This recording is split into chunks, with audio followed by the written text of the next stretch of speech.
Alright guys, welcome back to the channel. It's Meta here, and welcome back to Meta Monday, the weekly series where we keep you guys up to date on everything that's going on in the competitive world of Pokemon TCG Pocket. So this week we have the 25th Ursa Days Pocket Weekly Tournament, the biggest weekly tournament series for Pokemon TCG Pocket. And this is, I think, week 4, the 4th tournament of this Shining Revelry format. And you know what? This is kind of exactly where we expected to be. This week is actually fairly exciting. We should be getting announcement of the next set to release. It's going to be the next full set, A3, so I'm really excited about that. But for now, realistically, we're at the very end of this metagame where things are kind of all settled down, things are figured out, and I think a lot of people are just a little bit tired of the metagame right now. We have another week until the Master Rank season, or just the ranked season resets, and that's going to be its sort of own conversation, but today we're going to be talking about the tournament. 800 people competed, I believe, or 700, 800 people. Either way, not exactly sure. Tons of people competing this week, and here is the metagame chart. We're going to quickly go over this before we take a look at the deck lists and the standings. So let's quickly take a look at this. Now, one thing to note is that, the tournament metagame is a little bit different than the ranked metagame.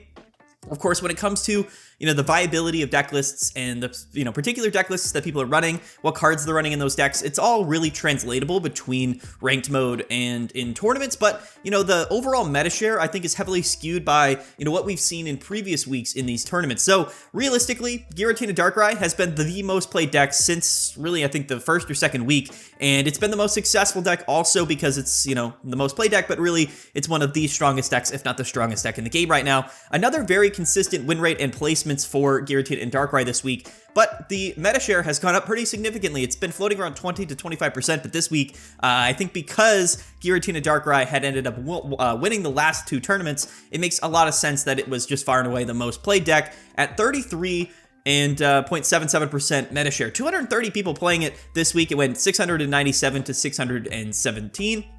That's a 52.5% win rate. Very, very respectable, and in fact, if we take a look at all of the other decks here, Gyarados at 10% meta share at 49% win rate, Meowscarada and Magnezone, a deck that placed fairly well last week and has sort of retained some of that hype from previous weeks here, at 9% of the meta share, went 47%, so not a great showing for it. Charizard, of course, still here, but a massive drop-off in play at only 3.5% meta share, 46% win rate. Giratina and Mewtwo, massive fall-off from that first week where it ended up winning, I believe, but also just sort of seeing a lot of play for the weeks after that. Now fallen off pretty considerably for a variety of reasons. Only 24 players, 3.5% meta share at 32%. Very, very rough week for Mewtwo this week, and again, I think this deck has really just sort of fallen out of favor for a variety of reasons that we've talked about, but yeah, very tough showing for Mewtwo and Giratina this week. Gallade still floating around 3% meta share, 31%, another really, really tough week for Gallade. And then Magnezone and Skarmory, only 2.5% of the meta share, but about a 50% win rate. Arceus and Carnivine, 45%, 2% meta share, and then we go into Meowscarada, Beedrill, Rampardos, Palkia, Weavile, Darkrai, even Giratina and Dragonite, and then some of the other sort of fringe meta decks that we, don't oftentimes see, but decks that, do still exist, right? Yeah, that's the meta share for this week. So, to be fair, nothing really surprising. I think that, and I'm actually going to call back to my video that I made Friday, talking about sort of, a problem that I sort of saw in the metagame. That video, I think a lot of people interpreted to be mostly about Gyarados, and I did spend a lot of time talking about Gyarados, but I think a lot of people confused what I was trying to say, which probably is my fault, to be fair, but I was saying that Gyarados I thought was actually a bigger problem than Giratina Darkrai, at least at the sort of the higher levels of Master Ball and Master Rank gameplay. And the reason I was saying that wasn't because I thought that Gyarados was sort of overtaking the metagame and just dominating from a results perspective. It was more so about a gameplay perspective and how Gyarados in Master Ball rank is a deck that really is just something that's really annoying to deal with, because at the highest levels of Master Ball rank, it's seeing an incredible amount of play. Probably one of, if not the most common deck at the highest levels of ranked gameplay. And the reason for that is because it's very much sort of a solitaire type deck where the gameplay isn't very interactive with Gyarados. You really just sort of feel like no matter what, it's going to beat you or you're going to beat it, depending on what cards it draws. So that was what that video was mostly about, but it's interesting to see that the overall metagame, which again, I think that the translation of the tournament metagame and the Master Rank gameplay do kind of go hand in hand. Of course, it's a much smaller sample size week to week in tournaments, but I mean, 700 players is a big sample size. But realistically, you know, there's thousands of people playing ranked ladder.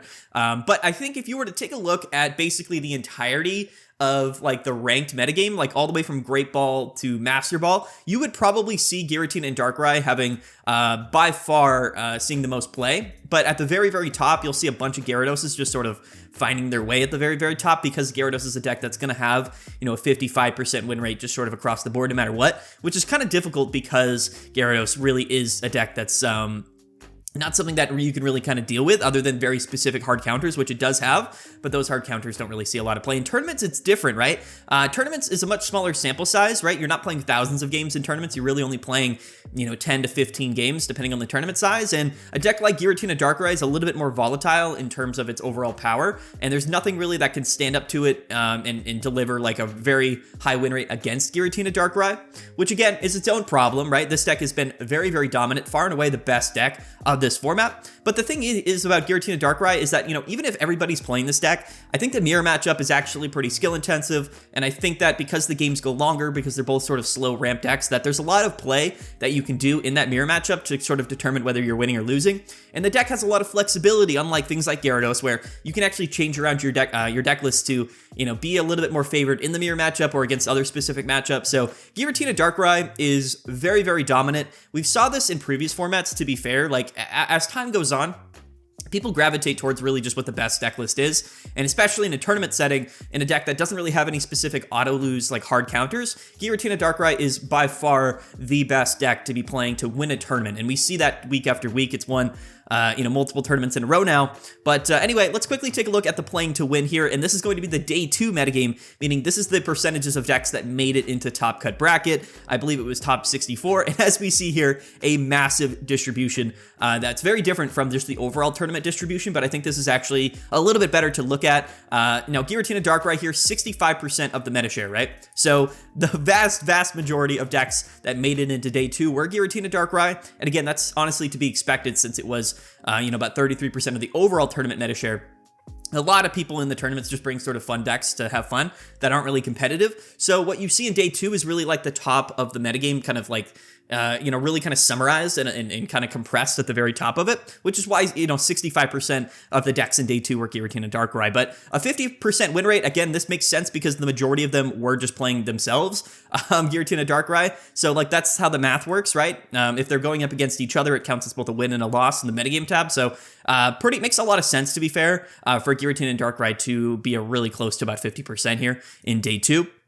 Gyarados here went 7 and 6, so just about 50%, basically 50% there. Only 6 people playing Gyarados and Manaphy in day 2. A few Magnezone and Meowscaradas, which did struggle. They went 2 and 5. Beedrill, a couple Beedrill, Charizard, a couple Magnezone Skarmory, 1 Carnivine Arceus, 1 Darkrai Greninja, Rampardos, Palkia, and yes, Blastoise, which we'll talk about in a little bit. And then also a Magnezone Giratina deck, which did go 2 and 1. This Blastoise player did go 3 and 1 as well, which is definitely interesting. But anyway, guys, this is the part of the video that I think a lot of people are interested in. Most people might have skipped to this point already. So let's get right into the final standings. Again, I like to go over the metagame tab first because it provides some valuable context. So we can gotta have that information going into the standings, right?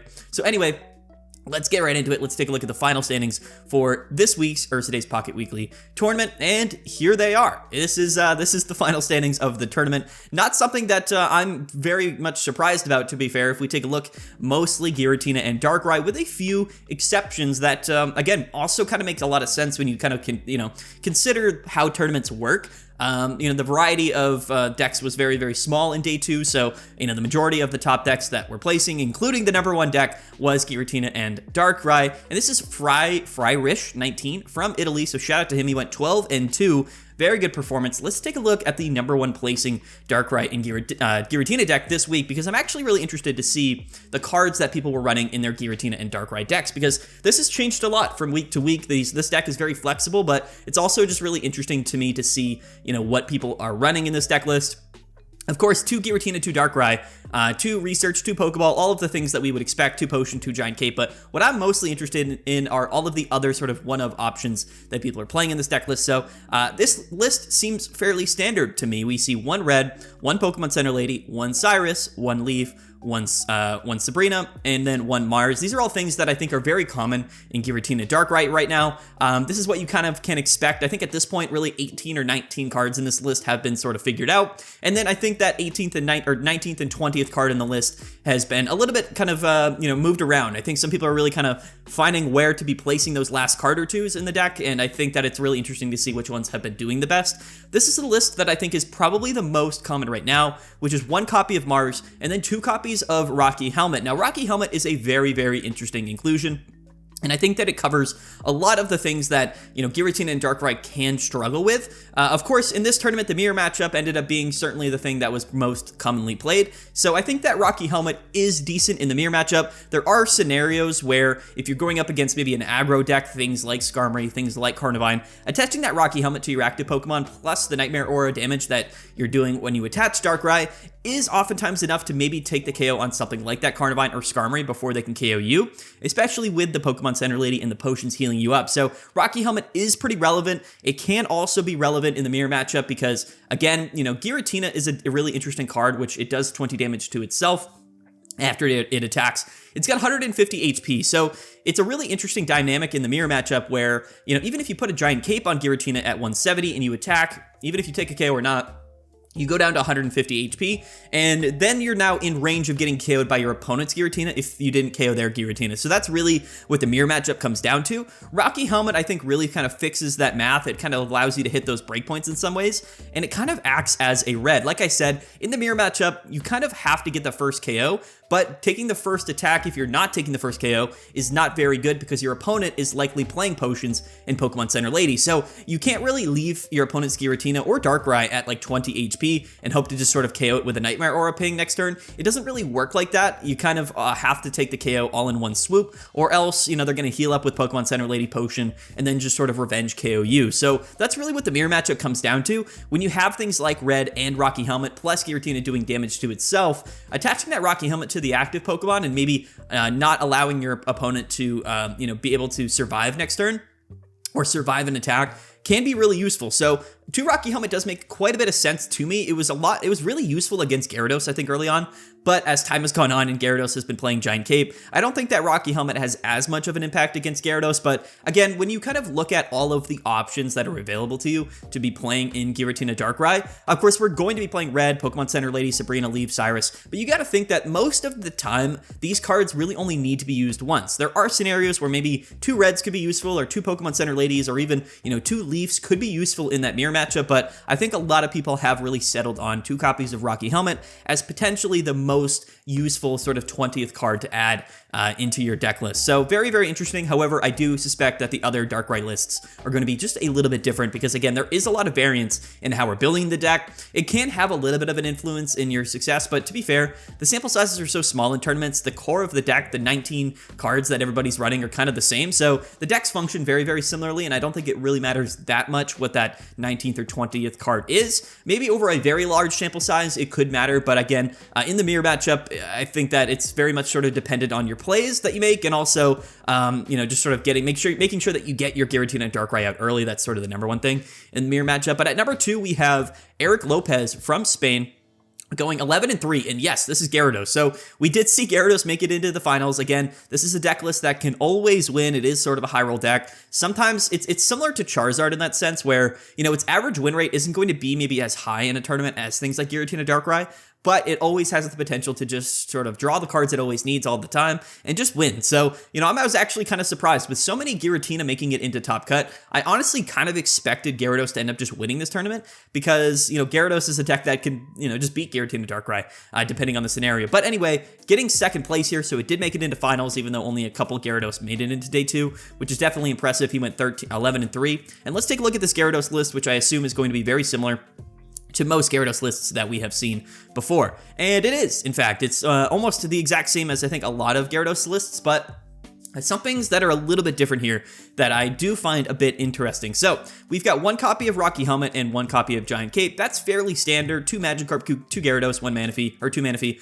and 1 Origin Form Palkia. 2 Research, 2 Irida. I think these are things that we oftentimes see, especially in tournament play. There's definitely enough decks that are, not Giratina Darkrai that you might go up against that, possibly could be a little bit annoying to go up against. So Irida is definitely a really, really good card to allow Gyarados to maybe live through a couple of attacks from some of those aggro decks.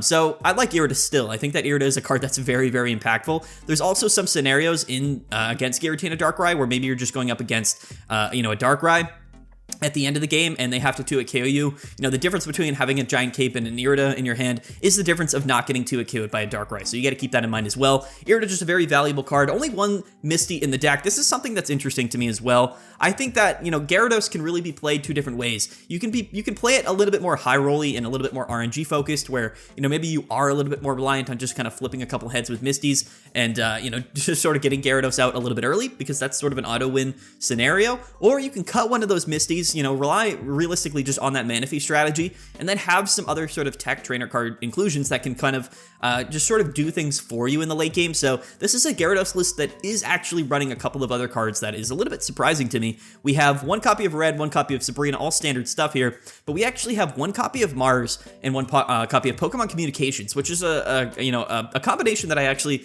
really, really like. I think that Mars is a card that's really, really useful against Giratina Darkrai. There are a lot of scenarios where, Giratina Darkrai, maybe they KO Manaphy, or they maybe KO Manaphy and Origin Form Palkia, and now they're staring down a Gyarados, and they're very reliant maybe on having that red in hand, or, drawing into the Giant Cape, or maybe drawing into Sabrina. You never really know, because Giratina Darkrai can kind of put you in a lot of different scenarios, but in the late game, allowing you to use Mars and then drop your opponent's hand size by 2, 3, 4, or 5 cards sometimes can really be the difference between you winning or losing. So Mars has really kind of stood as probably one of the most valuable one-of copies of a card that you could play. It's a card that provides value in the early game, but oftentimes does provide you value in the late game. I've been playing multiple copies of Mars in my Giratina Darkrai deck, but Mars is a card that also just sort of removes a lot of that sort of RNG aspect of a game in terms of like card advantage. Maybe not so much relevant in the Gyarados matchup, but in the mirror matchup, if you're playing Giratina and Darkrai, Mars is a card that can really just sort of level the playing field, right? There's so many scenarios where, maybe my starting hand doesn't have a Professor's Research, but my opponent, does play Professor's Research. Maybe they play 2 in the first 2 turns, and all of a sudden I have, 12 cards in my deck and my opponent has 7 cards in their deck. And that might not be super valuable in terms of what the current board state is, but you got to understand that, they're going to have those, trainer card options that could win them the game. They might have a Sabrina in hand. They might have their Red in hand or their Leaf in hand. So being able to play Mars and then even up our playing field in terms of the cards that are in our deck removes a lot of that RNG aspect of the game, especially in the matchups where the game goes late. So I really like Mars. In fact, it's a card to me that feels like it removes a lot of RNG from the game, even though the card itself is inherently very RNG based, of course, because you don't know what cards you're giving your opponent. But realistically, if you just take a look at the overall card advantage and how many cards are in, yours or your opponent's deck, it can level that playing field, which sort of, to me, feels like the game is a little bit more fair from that perspective. But anyway, 1 copy of Mars is definitely really, really interesting. And then Pokemon Communications, of course, a card that is pretty reliantly, reliable in a list like this that is very reliant, of course, on getting the Magikarp early and then evolving into Gyarados. There are times where that doesn't happen, so Pokemon Communications definitely allows us to do that a little bit more consistently, which is interesting to see here. So next up, we've got X, Desti, or D-Sty, I don't know how to say the name here. He's from Germany. He went 10-3. This is going to be the second highest placing Giratina and Darkrai deck here at 3rd place. And let's take a look at what this player was running in his Giratina and Darkrai deck. And still, of course, it's going to be similar to what we saw in our last deck list. However, the difference here is that instead of playing a second Rocky Helmet, he was actually playing a Team Rocket Grunt. Now, Team Rocket Grunt is another really interesting card in Giratina Darkrai. It kind of turns your deck into a high roll strategy, again, similar to Gyarados, where you're very much reliant on RNG aspects to just sort of win you the game outright. There are a lot of scenarios where hitting 2 or maybe 3 heads on Team Rocket Grunt at the end of the game can just win you the game. And unfortunately, the card is really powerful in that sense, but of course it's unreliable. So it's not something that's always going to work. But it is a card that, in the late game, you can just play it and then, hey, this is sort of my opportunity to win the game, even though I've been behind this whole game. I'm going against Gyarados, I'm just going to kind of roll the dice and then maybe I just win because I have this one card in my hand. So it's a card to me that is a little bit cheap in that sense, of course, but there's a lot of cards like that. And against Gyarados, who's playing Misty already, hitting them with a Team Rocket Grunt can feel a little bit, justified in some sense, especially against the Misty decks. But in the mirror matchup, this is a card that can also just win you the game. So one copy of Team Rocket Grunt is interesting because, of course, even like we saw one copy of Misty and Gyarados, these are RNG cards, right? They're not guaranteed to do anything. So it's really interesting to only see one copy of them in the deck because you would think that a card like this, which is very RNG dependent, you might really only want, you might want 2 copies of it because it's not always going to work. So you want to increase the odds that it does work. But, it's not always like that. In fact, if you really take a look at it, there's sometimes where you really only have one opportunity to use Team Rocket Grunt because if you miss the first one, your opponent's just going to attack you and then you lose, right? So there are scenarios where in the late game, there's really only one turn where Team Rocket Grunt's going to be useful to you and it either hits or it doesn't hit. And then if it hits, you win. If not, you lose. So you don't really have a second chance to use a second Team Rocket Grunt. Of course, running 2 copies is going to allow you to have it available to you more often than not. But most of the time, it's a card that's going to help you, especially against Gyarados in the late game, at the very end of the game.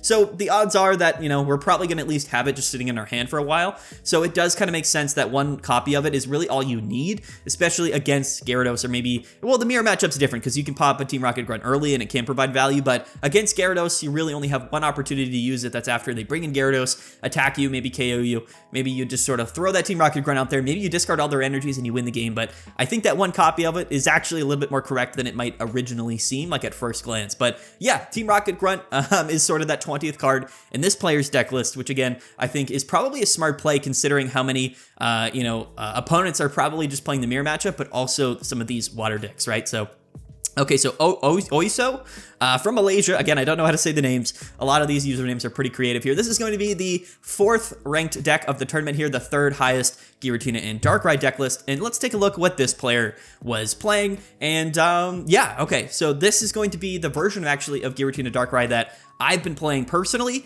and instead of playing, a second Rocky Helmet or playing Team Rocket Grunt, he is playing a second copy of Mars. So like I said, the 19 cards of the deck are kind of figured out, and really it's that 20th card that people are trying to changing around, and you can invest that 20th card in a variety of scenarios, and this is Mars. So 2 copies of Mars here. This is a way that I enjoy playing the deck list. Like I said, I think that a big reason why a lot of times you win games in Pokemon Pocket is by just being ahead on card advantage, especially in this Darkrai and Giratina mirror match. So many people are playing one-of copies of cards that are really useful at certain scenarios later in the game, and playing Mars allows you to continually keep the card advantage even from you and your opponent. So when you're playing 2 copies of Mars, it's much more likely that you're not going to be, 3, 4, 5 cards behind from a card advantage perspective, which again just sort of removes that aspect of hey, I know it's the end of the game and I'm really reliant that my opponent doesn't have Cyrus or that he doesn't have that red in hand.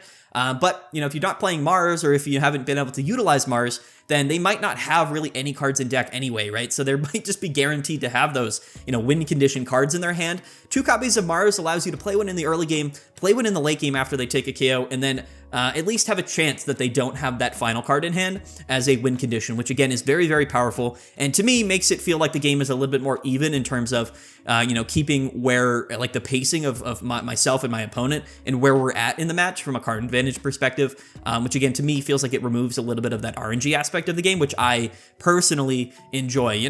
There's nothing worse than when your opponent just leads off with double Professor's Research, and we don't ever see Professor's Research, right? So it just feels bad when that happens. Mars is really sort of the anti-Professor's Research, which again is a very underrated aspect of Mars for sure. But yes, this is the deck that I've been playing, and it's the way that I prefer to play the mirror match. I think that, 2 Rocky Helmet can be really good, but I don't know how much I really like 2 Rocky Helmet, even though it's probably the most popular way to play it. And then Team Rocket Grunt, of course, is good, but it's a little bit more of an RNG high roll perspective. If you would rather be on the higher end of the RNG side, but the higher potential side, I would play Team Rocket Grunt. But if you wanted to sort of, remove the RNG aspect of the game as much as possible and keep the game as even, then I would say 2 copies of Mars is probably the best way to do it. That's sort of how I look at it, at least in the mirror matchup. But again, I'm actually kind of a fan of playing the mirror matchup, even though, I know that some people might not love how many people are playing Giratina Darkrai, but like I said, if enough people are playing it, the mirror matchup metagame is actually fairly interesting. I'm not going to lie. That's my opinion. I know some people probably don't like that, and it does sort of gatekeep a lot of decks. That's sort of the other downside to Giratina Darkrai is that, of course, some people want to play things that aren't Giratina Darkrai, and because there's nothing that really does extremely well against it, it's kind of tough. You know, that's really the reason why Giratina Darkrai is the #1 deck in the game right now for sure. But anyway, the moment that everybody was sort of expecting or looking for in this video was the Blastoise deck. The big man Blastoise at 5th place here, Shu0802 from Japan. He went 11-1, which means this man literally won 11 games until he lost 1 game. He won an 11-game win streak with Blastoise and Manaphy, and this is best of 3, I think, as well. So he won like 11 matches in a row, best of 3 matches, before dropping 1 match here with Blastoise and Manaphy. And this is an interesting one. Let's take a look at the deck list here. I don't think it's going to be too surprising. It's very much going to be similar to what we see with Gyarados. However, now it's just sort of Blastoise, right? Now we see the Ice Beam sort of small non-EX Articuno in place of Origin Form Palkia, and I actually think that this is a bit better of an option. The reason I say that is because Articuno is a card that doesn't do as much damage as Origin Form Palkia. Origin Form Palkia on average does, I think, 90 damage. Like if it's 60 or 120, so on average you're doing 90 damage for 3 energies, but Articuno has the ability to paralyze, which basically means that instead of having the potential to do more damage to take a KO,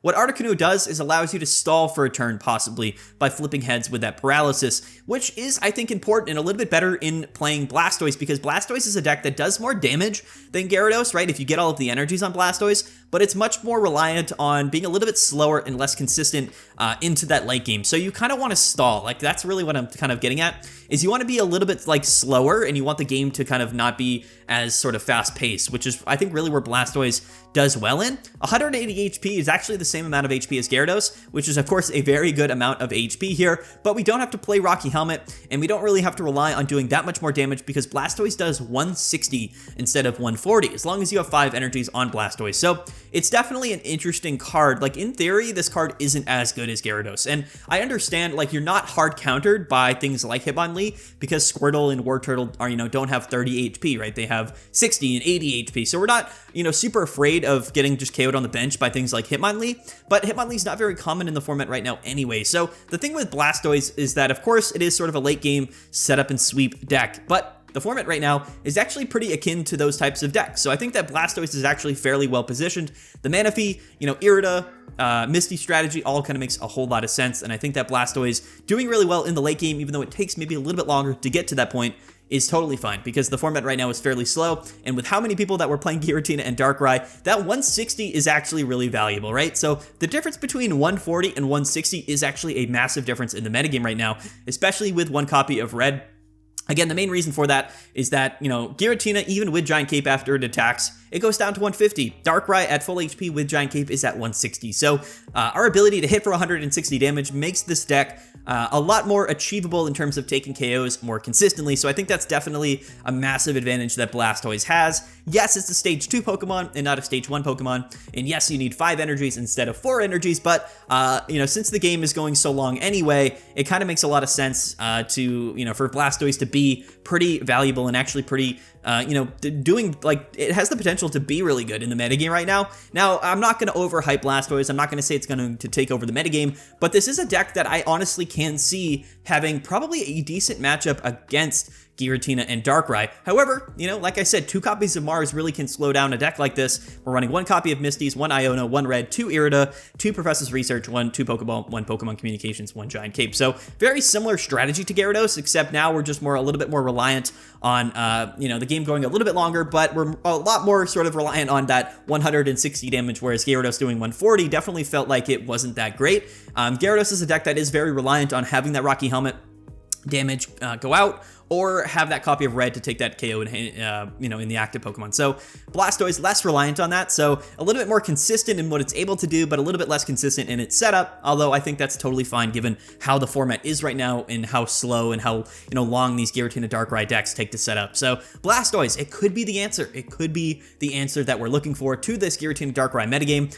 I don't know about that. I'm not super confident in saying that, but I do think that Blastoise has the potential to definitely be a meta deck, and we've seen this time and time again. Now, this could just be a one-hit wonder. Now, next week, we'll really see. Maybe people will try to bring Blastoise into the Master Rank gameplay. I don't know. Again, like I said, we'll have to see how well Blastoise really ends up being. I don't necessarily see this deck being consistent enough to be a real player at the top of the metagame, but I would be really happy if it did ended up surprising me. So anyway, there is Blastoise. Shout out to Blastoise, and not much else realistically to take a look at. We can kind of skim through some of these Darkrai Giratina decks to see if there's any difference here. This is going to be the 2-copy of Rocky Helmet version, and this is the I think it's the 6th place Giratina deck. Let's quickly take a look at Bixie's deck here, the 7th place deck, playing what is it here? This is again 2 copies of Mars, which again I would recommend right now personally, especially in Master Ball. I like 2 copies of Mars a lot. Let's take a look at this 8th place Darkrai deck, and he is playing 2 copies of Mars as well. So we're actually seeing a lot of people playing 2 copies of Mars, which is definitely interesting. Let's take a look at this player and what he was playing, and this is going to be 2 copies of Rocky Helmet. So yes, we did see one Team Rocket Grunt up there in the standings, but it does seem to me that you're either kind of playing 2 copies of Mars or 2 copies of Rocky Helmet. And I think that's kind of correct. I really do, depending on kind of what flavor you would like. Now let's quickly take a look at some of the decks that weren't super high placing, but really interesting. Shout out to Judy right here as well. I think Judy in this tournament was playing 2 copies of Team Rocket Grunt, which is definitely pretty funny. 1 copy of Mars, 1 Rocky Helmet, and 2 Team Rocket Grunt here. Yeah, I mean, again, Team Rocket Grunt is a very interesting card. I don't know if it's something that's super reliant. Again, like in Master Ball rank, you kind of look at it differently, where you're not necessarily trying to win a tournament. You're trying to just win like 55 to 60% of games. So if Team Rocket Grunt does win you, that extra, 2, 3, 4% of your games, that could be enough of a reason to play it. But I think that Mars is also a good choice. So anyway, here, 4545 JP from Japan in 11th place. He was playing Meowscarada and Magnezone. So I'll take a little bit of time to talk about this deck list and why I think it's really not the answer right now. I mentioned it a little bit on Friday in my video, but I think that Magnezone and Meowscarada is a very, very good deck list. But again, it's a deck that is not super consistent. It's a deck that either draws its Pokemon and wins, or it doesn't draw its Pokemon and it loses. And this is also a deck that massively hates getting hit with Mars. So because Mars is becoming so popular in Giratina and Darkrai, but also as we saw in Gyarados, I think that Meowscarada and Magnezone is a deck that really cannot hang from a consistency standpoint like the other decks can. And I think that's the main reason why we're not going to see this deck really take off. It was a deck that really kind of surged in play last week. It was all over the Master Ball metagame, but then it quickly fell off. Again, a lot of people realized that Mars was really a direct counter to this deck. And although I do think this is a very strong deck list, I think that a lot of people have adjusted for it.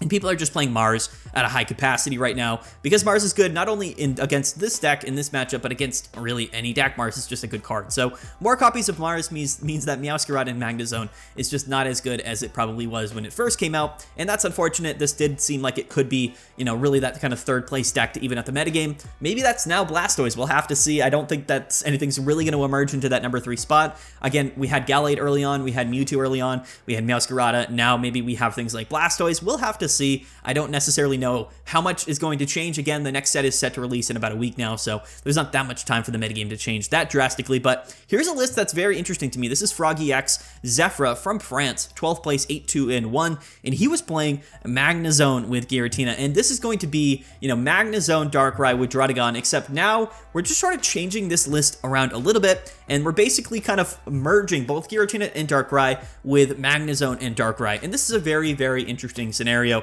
We're playing 1 copy of Draudigon to also act as a buffer, 2 Research, 1 Red, 1 Dawn, 1 Cyrus, 1 Sabrina. So this is a very creative deck list, but again, it's a deck that kind of is middling in its approach. So for that reason, I don't know exactly how confident I am in a strategy like this, but this is a list that of course is playing all good cards that synergize well with each other. Magnezone and Giratina is interesting because these are the 2 cards that are kind of are independent on, other strategies where they can kind of just get put into a deck list and do their own thing, which I think is pretty cool. He's playing 1 copy of the other Magnemite, which is definitely interesting. I assume this deck is only playing Dark Energies. Draudigon is just a Pokemon that you can lead off with and act as a buffer. Maybe you can go Draudigon into Magnezone, then into Giratina while doing all of that additional damage with Darkrai. I think that's probably the line that this deck wants to go in. But again, if we don't find our Magnezone, then we are basically just playing a less consistent version of Giratina and Darkrai. So for that reason, it's probably a little bit more of an RNG sort of like high roll, high potential deck that has the potential to be very, very strong. Again, just sort of fitting in an additional attacking Pokemon in Magnezone in the standard sort of lineup of Darkrai and Giratina, which, again, you know, in theory is really good, but you have to make sure that you're drawing those cards and going into them in that order. I like this list. It's creative. It's definitely fun, but, you know, probably lacks a lot of the consistency that I think people have really kind of settled on with Giratina and Darkrai. And a big reason why I think Giratina Darkrai is the best deck in the format right now is because when you cut Druddigon and when you cut everything else and you're just playing Darkrai and Giratina, those are two very, very consistent cards that are really, really good. And playing only those cards really increases your odds to kind of get the setup that you want. This is a very cool deck list. I like it. And then we, of course, have Charizard sneaking in here at the 13th place. I'm actually kind of interested. Let's take a look here at the Charizard list and see what people are playing.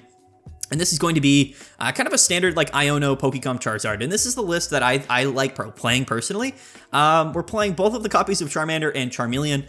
Some are better than others. To be fair, it really doesn't matter in Charizard because what's reliant or what's important is that we go into Moltres and then we get Charizard set up, you know, and we evolve it, right? We're not really worried about attacking with Charmander or Charmeleon. So yeah, it's interesting. Charizard is Charizard. This is a deck that's actually a lot more consistent than I would like it to be. Iono and Pokemon Communications does make it feel like this deck goes into Charizard a little bit too early. Like, I feel like when I play against Charizard in this particular version of Charizard, it feels very, very consistent, especially when you're playing, you know, Giratina and Darkrai. It just feels like you always are staring down at Charizard, which just doesn't feel very good, especially considering that you can't really do anything if they get, you know, 5 energies on that Charizard. So I think Charizard is a totally fine deck. Week after week, it doesn't have like the highest win rates, of course, but especially in Master Ball gameplay and when you're mostly going against Giratina and Darkrai, I think that Charizard is actually a fairly good choice, honestly, in the metagame. And it's not a deck that I think should be disrespected. So shout out to Charizard, there it is. And if we go down a little bit further, again, a lot of Giratina and Darkrai, of course. And then we see a Rampardos and Lucario deck from IMP or Imp Cresty from France. So let's take a look here. This is another deck list that, again, just sort of has fallen out of favor. I think that the format right now is all Giratina Darkrai because of the consistency and flexibility that that deck provides. A deck like Rampardos and Lucario with, you know, Sudowoodo, Marshadow, this is a very strong deck. It's a deck that can win all the time. Getting Rampardos out on turn 3 is very, very dangerous. Sudowoodo with a couple Lucarios backing it up can just overpower and outpace some of those Giratina and Darkrai decks, but the deck lacks enough consistency or the combination of consistency and power that you kind of need to overcome things like Giratina and Darkrai. So there's a reason why this deck has seen less and less play, and that's because just on paper, it's less good overall as sort of those other top decks. Again, very similar to something like a Gyarados or even a Blastoise deck where it's strong in the late game. It's got a little bit more early game pressure, but it's running a lot of evolution Pokemon, and it definitely relies on drawing all of the right cards. The thing about Giratina and Darkrai is that it just doesn't matter. It's a deck that's going to get to where it wants to get, no matter what. It's hyper consistent, even though it's a little bit slow. A deck like this can be fast paced, it can be slow, but overall it's just a little bit inconsistent. Again, a lot of Mars seeing play, so these evolution decks are just a little bit, probably going to struggle a little bit more than they would have earlier on in the format, which they did struggle less early on in the format. But Giratina Darkrai, even more consistent now when they cut Druddigon, playing Mars now. They really have kind of figured out the whole thing here. This is Marco playing Magnezone and Skarmory, and this is a deck list, and he is playing Origin Form Dialga. There's always been a debate about this list, whether Dialga in this list is worth running. Again, it can be really strong, but when you lead off with it, it feels really bad. Of course, that's the trade-off, right? But technically speaking, this is a card that you can kind of go into if you don't draw into Magnezone. You could even technically it could be the second Pokemon you go into, which could be really strong. So you could go Skarmory, Dialga into Magnezone, or, you know, Skarmory, Magnezone, Dialga. There's a lot of scenarios where Dialga is good, but again, the fall off in early game consistency by even just running one copy of it is an interesting drawback. But either way, yeah, I think that Magnezone Skarmory is a very good deck. It has a good win rate week after week. I just don't know exactly like how good it is. Like, if it ends up seeing a ton of play, I think it's a deck that can kind of find its place, but it's lacking a little bit of power, like just a little bit. There's also those scenarios where you get Skarmory early game, but you don't find your tool cards, or you don't lead Skarmory, you lead Magnemite, and of course you just sort of waste a turn. So there is like a couple scenarios that make this deck list just not as consistent in the early game that you would like. And I think that's kind of the one big downside. It's kind of similar to Carnivine and Arceus, which is, again, like the core strategy of the deck is very, very good, but sometimes you lead off with Arceus and then you lose, and it just feels bad in that sense because, again, decks like Darkrai and Giratina are just so consistent that their lead off, like, it just doesn't matter, right? You have to sort of not get unlucky against that matchup. Here is Greninja and Darkrai. This is Allo, Froggy X Allo from France as well. And, you know, Greninja Darkrai, Giratina, Druddigon. This is a list that I like. It saw a lot more success early on. This is a deck that's, very similar to, Darkrai and Giratina, but also similar to like Darkrai and Magnezone with Druddigon. It's just a deck that's, again, a little bit more reliant on drawing those evolution Pokemon. So again, we're kind of abandoning that really consistent sort of setup that just sort of standard Giratina and Darkrai has. But we have a lot more sort of legs and potential in the late game. There is sort of the issue that, running Druddigon allows your opponent to basically have the ability to KO Druddigon and then KO Darkrai or Giratina and then just win the game.